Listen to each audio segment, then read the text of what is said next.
दुख जीवन में क्यों होता है? क्या कह रहे? दुख काय होता है? दुख दुख काय होता है जीवन में? दुख होता है जीवन में। जीवन में दुख काय होता है? दुख दुख काय होता है? काय होता काय है। होता है दुख? दुख काय होता दुख है। काय होता है? अच्छा देखो अब इसको मूल कारण बताओ गुरुदेव के दुख क्यों होता है। क्यों होता है? तो इसका मूल कारण समझो कि दुख क्यों होता है। दुख इसलिए होता है कि मनुष्य शरीर में जो शरीर है, इंद्रियां हैं और विषय हैं। ये जो संसार है वो परिवर्तनशील है।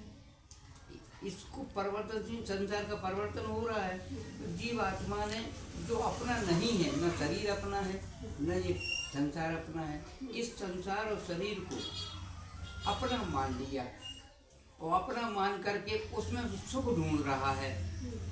किसी से जुड़ रहा है तो सुख की कामना है, वस्तु से जुड़ रहा है तो सुख चाहता है।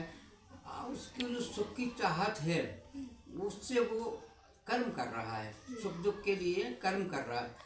तो जो कर्म कर रहा है उससे सुख दुख प्राप्त हो रहा है। तो उसका मूल कारण क्या है कि उसने संसार को अपना मान लिया। ये अपना मानना ही दुख का कारण है। ये अपना मान, तब तक संसार और शरीर को अपना मानते रहोगे तब तक तुम्हें दुख और सुख से गुजरना पड़ेगा। क्षणिक सुख मिलेगा लेकिन वो दुख में बदल जाएगा। क्षणिक सुख मिलेगा लेकिन दुख में। इस तरह से ये शरीर जो है बार बार दुख सुख भोगते हुए बार बार जन्म लेता रहेगा। लेकिन कब तक लेता रहेगा? जब तक वो परमात्मा की ओर नहीं मुड़ जाएगा। जब वो परमात्मा की ओर मुड़ जाएगा कि परमात्मा ही संचालन कर रहा है, हमें परमात्मा से प्रेम करना चाहिए, वो परमात्मा से जब प्रेम करने लगेगा तब उसे सुख की अनुभूति होगी, तब उसे सुख की अनुभूति होगी, प्रतीति होगी। तो ये जो अपनापन है वो शरीर का और संसार का अपनापन ये मिटने वाला है। इसको उसने अपना मान लिया, यही दुख का मूल कारण है। जब तक जिस मानता रहेगा संसार में वो सुखी नहीं हो पाएगा। ये इसका उत्तर है।